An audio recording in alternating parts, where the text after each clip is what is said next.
Back to another Hype Pseudo YouTube video, and today we're going over some budget teams that I tested for Season 3 Vortex. And I just want to start with, a disclaimer that Necrotic, at least on a budget, Necrotic and Lightning is really not worth investing into. So I tried a couple different variants here. I tried a Dauntless team using 2 supports because to get good damage at a Dauntless, you usually need at least 3 DPS.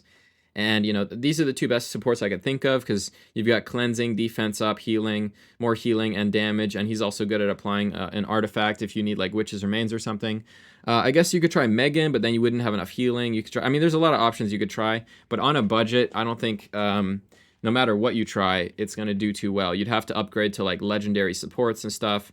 And then it's no longer budget. So I think on a budget, we really can't make this work. Also here, we tried a Necrotic team using a lot of different survivability tools. We have alternating defense ups, we have an attack penalty, we have permanent defense down, or a defense penalty from Taldi, and then Varesh or Zarloth is giving us a lot of healing. So like this team has a lot of survivability, but again, it didn't matter that we were able to survive a long time. This team just doesn't have the damage that the Dauntless team with the 3 DPS could bring.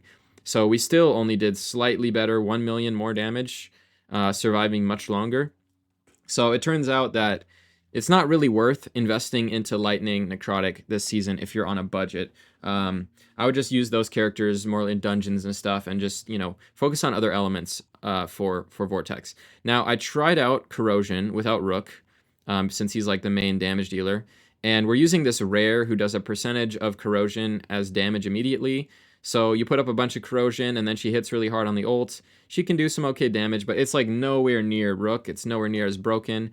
And with our, best attempt here, using this crit damage aura from this rare, since I think the other epic Gegnu or whatever his name is doesn't bring a good aura. This guy also is a 3-hitter. People didn't know that, but it doesn't read like that, but he's a 3-hitter on the ult. So you can use him to apply Witch's Remains if you want. And, this team ended up only doing 33 million. Again, not worth investing in. I'm not even going to go in depth and show the gear or anything like that. Then we tried a team with Rally. I used these 3 supports here in a later team, and they are able to keep you alive for a very long time, up to like 200-something stacks, which is very impressive. And this is like, I thought maybe a good 2 DPS combo, using someone to permanently give Rally to Hegio, and Hegio just does a bunch of ults and just does the best damage he can. But again, Rally with only 2 DPS and no legendaries does not really perform in the damage meters, so it only got to about 35 million, not too impressive. So I'm not going to really cover this one either. Moving on, we have some teams that most people should have because these are using a lot of characters that, are either given to you, like Erich, everyone should have him, or, Ardrith, if they worked on that event last season, they should have her. So this is, I think, the start of where the budget teams get impressive, and these are teams you should be trying to build for Vortex if you can on a budget. And the only artifact, if I'm using Garras, I'm using Staff because he's not really the same champion without it. But if, other than that, I'm only using Witch's Remains. So Witch's Remains, Staff whenever I'm using Garras or Ardrith, but we'll go over that later. So I'm trying to keep it fairly budget. There is the very best team, actually, only uses 1 legendary artifact, just Witch's Remains. So if you don't have Staff, if you only have Witches, then you're probably going to want to go for that final team. But let's cover all of these, depending on what characters people have. So here we have basically big shields from Garras, big shields from Adolphus, and we're alternating those so that we always have shields. Ardrith is in here giving us extra defense, acting as our main tank, and giving us some added healing and cleansing sometimes when we need it, just to keep us alive for longer. Also, she has a really good 30% defense aura. So the gear here is, Staff on Garras.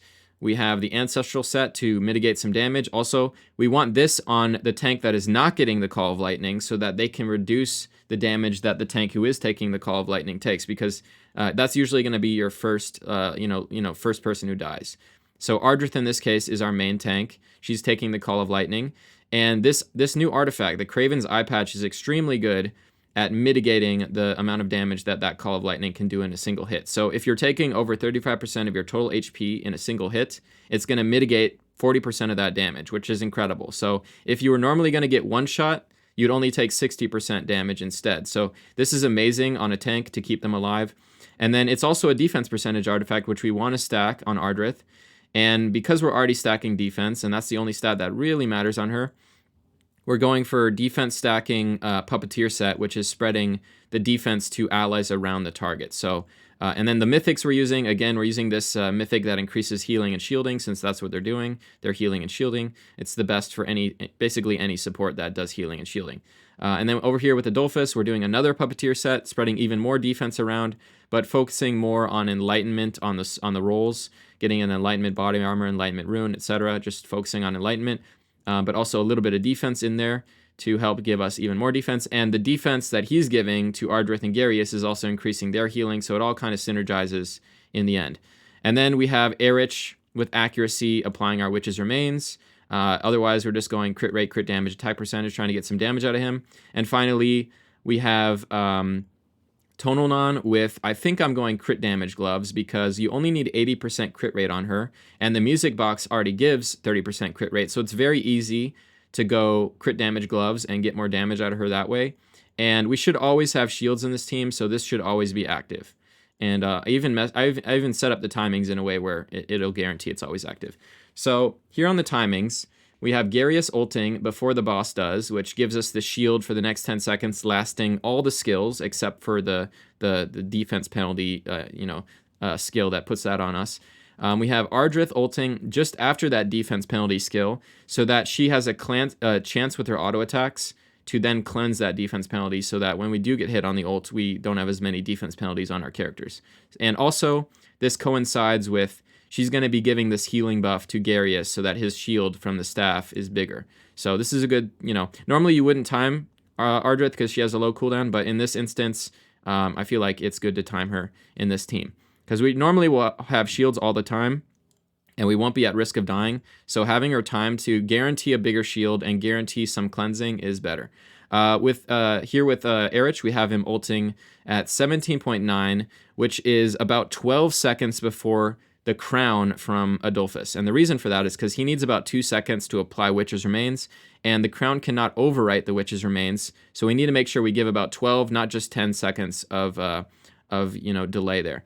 So we have him ulting at 17.9, then crown coming in at 29.9. The reason why you want to be using crown instead of like an enlightenment artifact is with every single team this season, you should be trying to use 2 defense penalty artifacts if you can, because the uptime on that really increases your damage because of these mythic gloves. They increase your damage by 35% when you have defense penalty on a target.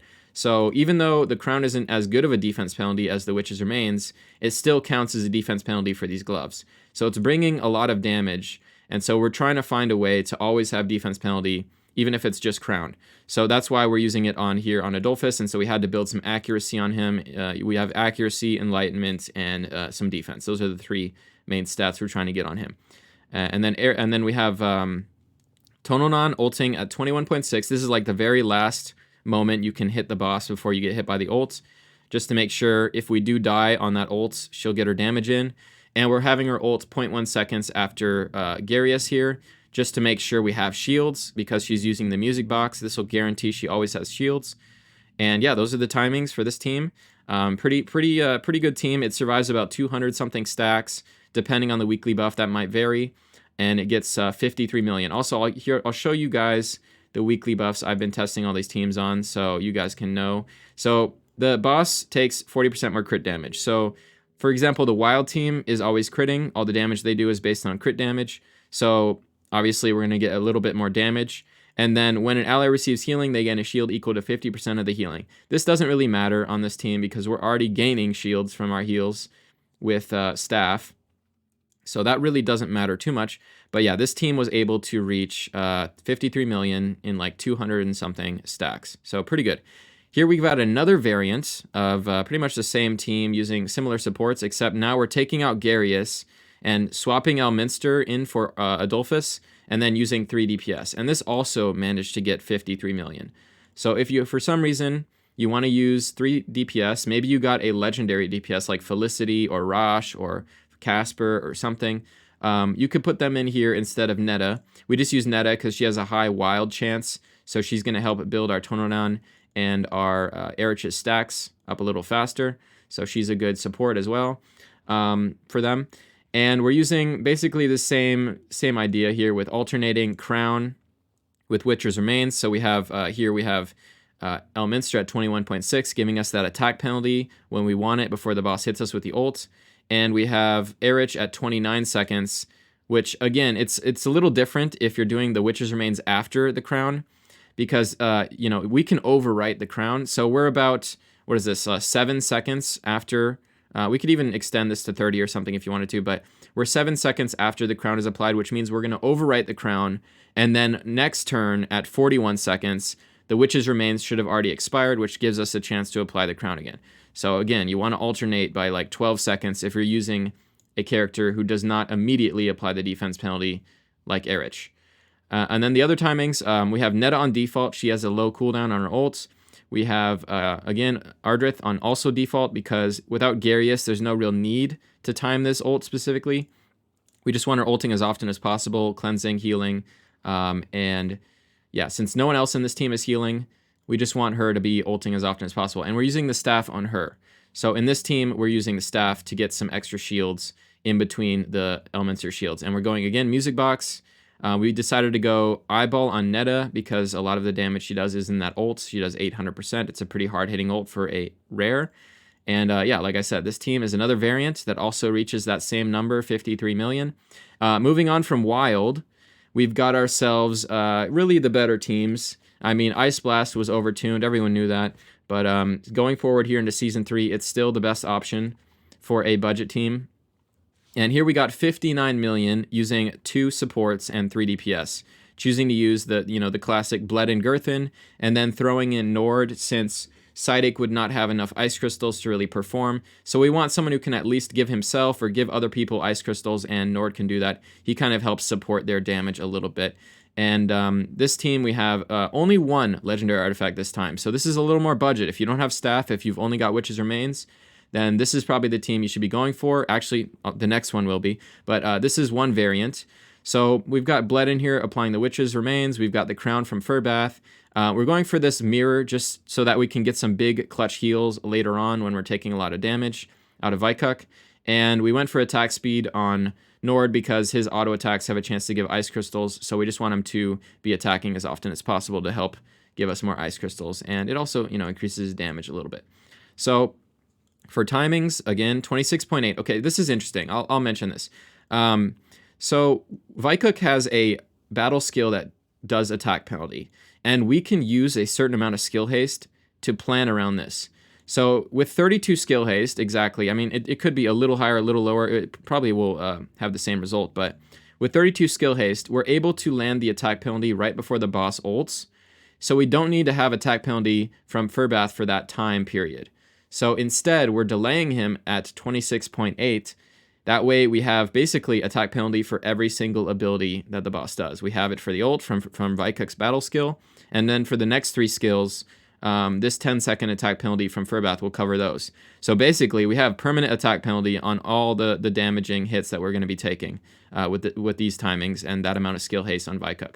Now, Vikuk is cleansing us at 15.5 right after we get the defense penalty, and that's also going to be a big heal because his healings increase for each debuff he dispels. In this case, it's going to be 5.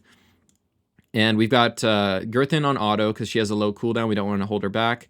Bledin alternating the the defense penalty with the Crown from Furbath at 26.8 and his Witch's Remains at 16.8. And then we're just having Nord ult after Witch's Remains to do the most amount of damage here at 17 seconds. And yeah, let me go over the gear. So basically, I kind of already showed it, but we're doing the defense accuracy with this new mythic that increases healing. And here we're going, again, defense accuracy with the new mythic that increases healing. Those are the stats you care for on both of these guys. And then the rest is just, as much damage as you can fit in. We need accuracy on Bledin, of course, for the witches. And then with Girthin, remember, you only need 80% crit rate. So you could maybe try and squeeze in and go crit damage gloves. I think that's what I'm doing here. I got crit damage gloves, looking for a good amount of crit on the rest of the gear to meet that 80% while maintaining the crit damage gloves. And yeah, those are the artifacts. If you have the Fey artifact, if you completed Fey last season, you're gonna want to be using that on Girthin. That's a very high damage artifact. But just to be more budget friendly, I decided to use Mana Core here, and you know, it's probably the best of the epic artifacts available. Since this team has no shields, we can't use Music Box, but yeah. And then moving on, the very best team, surprisingly, well, actually kind of unsurprisingly, is triple support 2 DPS. Because in Ice Blast, all you really need is Girthin and someone to give her Ice Crystals, and that's where the damage is at. Even adding in Nord here didn't increase our damage. It actually made it worse, because these guys do the lion's share of the damage, and just keeping them alive for longer is more important than adding in a third DPS. Now, of course, if you have like Zorak or Shinna or some other, you know, Ice Blast legendary, you can slot them in here for Nord, and you could probably get better results with this team. But the very best results here I got was with a triple support team. Now, you might be wondering, why the hell is Sifris in here? She's normally terrible on Vortex. Well, it's because we have 3 healers, and so we have enough healing to keep her alive and keep her from basically committing suicide by killing herself with the HP that she consumes when she casts her heals. So there's a few things that we're doing here to prevent her from dying. First of all, we're using this Mona Lisa set on her so that when she ults, she's healing someone, usually herself, so that she's not taking as much damage from her own abilities. And then we also have her with Incense Burner and some skill haste on the runes and the gear to make sure she's at that 20-second mark to be able to time her. Because normally her ultimate is a 24-second cooldown, but we want to be able to time her on this team.